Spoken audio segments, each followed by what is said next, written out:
그러면 이번에는 이제 중국 내부로 한번 들어가 보죠. 일단 중국 증시도 상당히 많이 올라왔잖아요. 지금 네. 3,300선에서 네. 이제 지금 흐름이 이어져 가고 있는 상황인데 네. 어떤 시각으로 지금의 상승 시장을 우리가 바라봐야 될 것인가? 중국 시장에 예, 대해서 예. 그렇죠. 중국 시장은 제가 어떻게 생각하냐면 신흥국 시장이에요. 네. 우리나라도 마찬가지였지만 가끔씩 주기적으로 한 레벨업 할 때는 있어요. 보시면은 우리나라 코스피를 보시면 500, 1000, 500, 1000 이렇게 하다가 갑자기 2000. 그죠? 그리고 나서 2000포인트를 아래 위로 두고 왔다 갔다 1000포인트를 왔다 갔다 하다가 또 어느 시점에 3000 이렇게 갈 수도 있어요.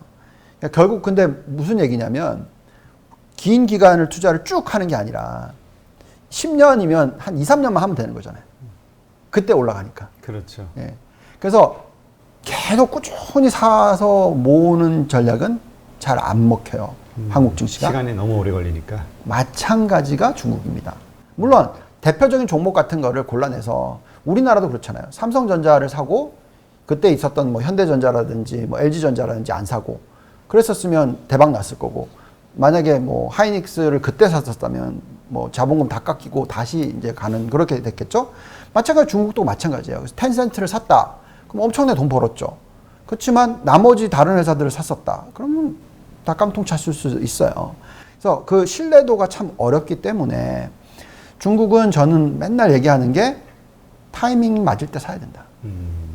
근데 지금이 그 타이밍이다. 왜 그 타이밍이라고 얘기할 수 있을까요? 그러니까 이게 중국 투자가 어렵다고 생각하시잖아요. 그렇죠. 왜냐하면 워낙 그 예측하기가 그리고 어렵다고 얘기죠. 일단 정치적 이슈, 네. 정책 리스크 때문에 불안해하죠. 네. 그런데 예측하기 쉬워요.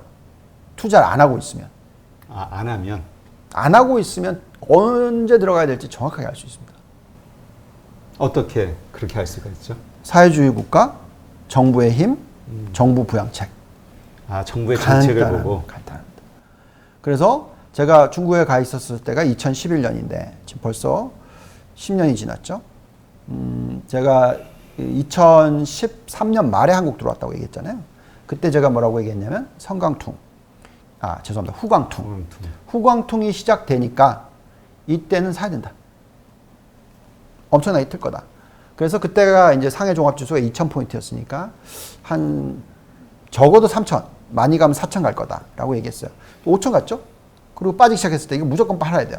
이거 해지가 안 하면 안 됩니다. 그러고 나서 추천 안 하다가 언제 또 다시 추천을 하기 시작했냐면 2018년 10월 달 한 중순쯤 돼요. 제가 블로그랑 페이스북 다 하니까 보면 그때 가서 보시면 막 제가 엄청나게 얘기했거든요. 이건 진짜 타이밍에 이제 들어가야 된다. 왜? 그때? 간단합니다. 중국 정부에 변화가 생겼다. 부양책이 생기기 시작했다. 미중 무역 전쟁이 있다 하더라도 지금도 마찬가지로 계속 이어지고 있어요. 근데 어느 시점에서는 또 팔고 나와야 되겠죠.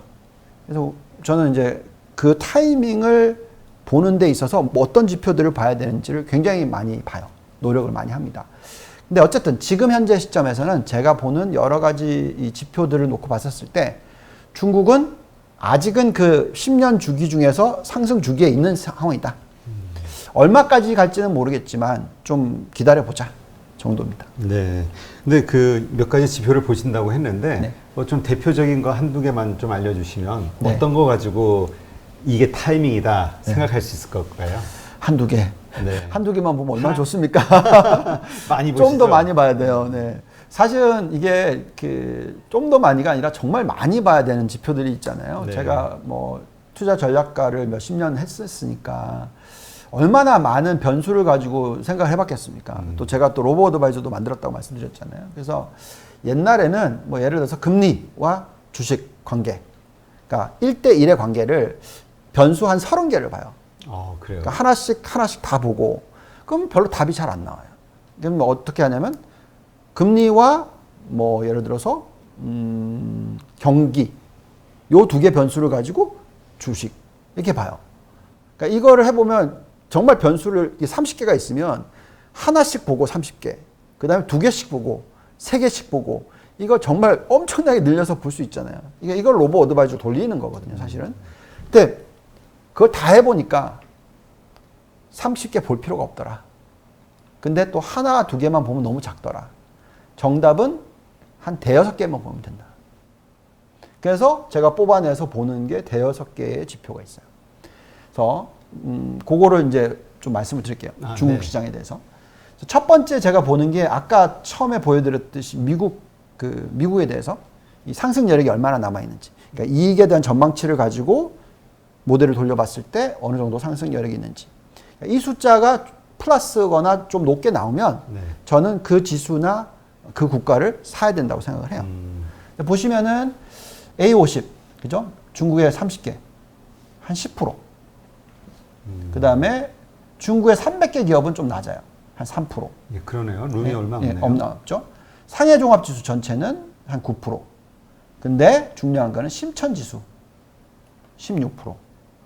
그래서 심천 지수가 나스닥, 미국의 나스닥하고 같은 거거든요. 그러니까 똑같아요, 중국도. 이렇게 아주 대형주 중에서 CSI 300은 별론데 아주 큰 종목 50개나 아니면 아주 작은데 이 나스닥 같이 뭐 큰 기업도 있겠지만 앞으로 성장할 이런 쪽은 매력이 있다라는 거죠. 네. 그래서 이걸 보고 있으면 우리는 아직 중국을 팔면 안 된다라는 생각이 들고요. 그 다음이 이익 증가율인데 항상 이익이 늘어나는 추세에 있으면 우리는 그건 팔면 안 돼요. 물론 이익이 예상치보다 낮게 나오면 일시적으로 흔들릴 수는 있지만 추세 자체가 올해 대비해서 그러니까 지금 대비해서 다음 분기가 더 늘어나고 그 다음 분기가 더 늘어나고 이런 추세 있잖아요. 네네. 이럴 때는 주식을 팔면 안 됩니다. 그래서 지금 코로나19가 터졌으니까 너무너무 기업이 이익이 안 좋은데 이게 이번 분기, 다음 분기 계속 올라갈 거잖아요. 그러면 그 주기에는 팔면 안 돼요. 근데 지금 보시면은 이익 증가율이 크게 늘어날 거다, 내년에. 그렇죠? 그렇잖아요. 물론 A50은 빠지는데 심천. A50은 가장 큰 1위에서 50위까지인가요? 네. 그리고서 CSI 300은 1위에서 300위. 300개요. 네. 그리고 보시면은 그러니까 보면 중국은 중소형주들이 더 좋아요. 아, 네. 그렇죠? 심천, 특히 나스닥 그러니까 그 기술주 관련된 쪽, 성장주 관련된 쪽. 그래서 이익 모멘텀이 이렇게 좋아지고 있으니까 우리는 중국에 대해서 이 이익은 괜찮다라고 보는 거죠. 그 다음을 보면 이제 유동성입니다.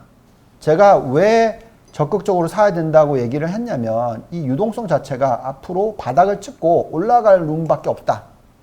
근데 이 유동성은 뭘로 보냐면 M2 증가율로 봐요, 저희는.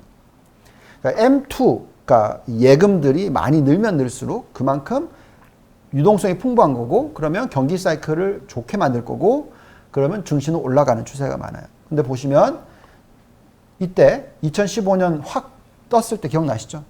네, 네, 2014, 15 이때가 6천까지 갔을 때 5,200, 아, 5,100 뭐 아무튼 200. 이때 보시면 유동성 보시면 M2가 12, 3%잖아요. 지금 보시면 얼마죠? 또 10%대로 올라와 있잖아요. 11%대. 그러니까 이렇게 올라갈 때는 좀 마음 편하게 그냥 투자를 하셔도 된다라고 말씀을 드리고 있어요. 그 다음에 이제 봐야 되는 게 뭐냐면 어떤 지표냐면 경기선행지수예요. 경기선행지수는 우리가 보통 경기가 좋아질 거면 사야 되잖아요. 그렇죠. 그렇죠? 미리. 근데 지금 다들 얘기하는 게 경기가 좋아질 건데 너무 못 올라오고 있어. 이러잖아요. OECD도 마찬가지지만 폭락을 했잖아요. 이 빨간 선인데. 네. 폭락을 했는데 올라오긴 올라왔는데 옛날 그 코로나19 터지기 때보다는 아직 미치잖아요. 그래서 이건 아직은 좀 문제 있다 얘기하고 있는데 중국 보시면 코로나 터지기 전에 숫자 폭락 올라왔는데 그걸 뚫고 올라갔어요. 그러니까 경기가 앞으로 좋아질 거라는 거잖아요. 또 이 숫자를 보고 있으면 중국 괜찮네. 뭐 이렇게 나오는 거죠. 그 다음에 또 배당과 금리를 보는데 네. 중국이 사실 배당을 잘 해줘요. 배당률이 높아요. 그래서 흔히 말하는 배당 수익률이라고 해서 주가 대비해서 배당을 얼마나 하느냐 배당 수익률을 보면 현재의 H지수로 계산을 하면 중국 기업들이죠. 중국 기업들을 계산하면 4%가 나와요. 많이 주네요. 많이 주죠. 우리나라가 2%입니다. 4%죠. 근데 금리는 어디에 와 있냐? 3%에 와 있어요. 그러니까 배당 수익률이 금리보다 높지 않아요. 그러면 좋게 봐야죠. 그렇죠. 네. 근데 이 배당 수익을 줄 때는 네. 그 일반적으로 그 시가 배당인가요? 아니면은 액면가 배당인가요? 저거는 아까 4%라는 게 시가 배당인 시가 거죠. 배당. 그게 수익률이라는 거죠. 그럼 배당 상당히 수익. 괜찮네요. 그렇죠. 그 다음에 우리가 이제 시가총액, 네. 그 나라의 시가총액 전체 주식의 가치 나누기 GDP를 봐요. 이게 버핏 인디케이라고 해서 버핏 네. 지수라고 해서 그렇죠. 미국의 버핏 지수 뭐 이렇게 하는데 미국이 지금 얼마인지 아시나요? 150% 정도 얘기 들은 것 같아요. 예, 정확하게 아, 아시네요. 그런가요? 네. 근데 중국은 얼마죠? 아, 59%. 네. 3분의 1이죠. 그래서 물론 저 지수를 정확하게 보기는 어려워요. 요것만 가지고는 판단하기 어렵지만 왜 미국 같은 경우에는 GDP의 퍼센티지 너무 높지만 그 기업들이 빵 마가 기업들이 이익이 어디서 벌어집니까? 해외에서 벌잖아요. 그러니까 해외 GDP를 포함시켜야 된다. 이런 얘기도 그럴 수도 하거든요. 있겠네요. 예. 시가총액이 워낙 높으니까. 그러니까 워낙 높으니까. 근데 이제 중국을 보면은 60%밖에 안 되는데 중국은 사실 해외에서 돈 많이 벌죠. 그런데도 60%밖에 안 되니까 뭐 제가 볼 때는 충분히 매력도가 있다라는 거죠. 네. 근데 이 말씀을 들어보니까 네. 지금 이제 한 60% 정도잖아요. 네. 그러니까 아까 말씀하셨듯이 과거의 정고점이었던 5,200선 네. 이게 실제로 한 버핏 지수로 따지면 딱 적정 수준이 아닌가? 뭐 네. 이런 생각이 얼핏 드는데요. 네, 보시면은 이게 지금 2008년도가 중국이 고점 찍었을 때 네. 그때 70%죠? 또 이게 74%잖아요. 그리고 그러니까 지금 아직은 요때 그러니까 이 숫자로 딱 보고 있으면 아직까지도 좀 더 갈 수 있죠. 예, 예. 그러네요. 예. 그러니까 과거의 고점들하고 그러니까 절대 숫자를 생각하면 안 되는데 과거와 비교하는 거는 가능하죠. 그 나라를. 그렇잖아요. 근데 지금 우리 뭐 미국이나 한국도 물론 이제 유동성 때문에 이제 유동성 장세라고 표현을 하잖아요. 근데 말씀하신 것처럼 달러의 어떤 금리가 워낙 국제 수익률이 낮다 보니까 달러 캐리 트레이드로 해가지고 신흥국으로 달러가 막 이동을 하지 않습니까? 네.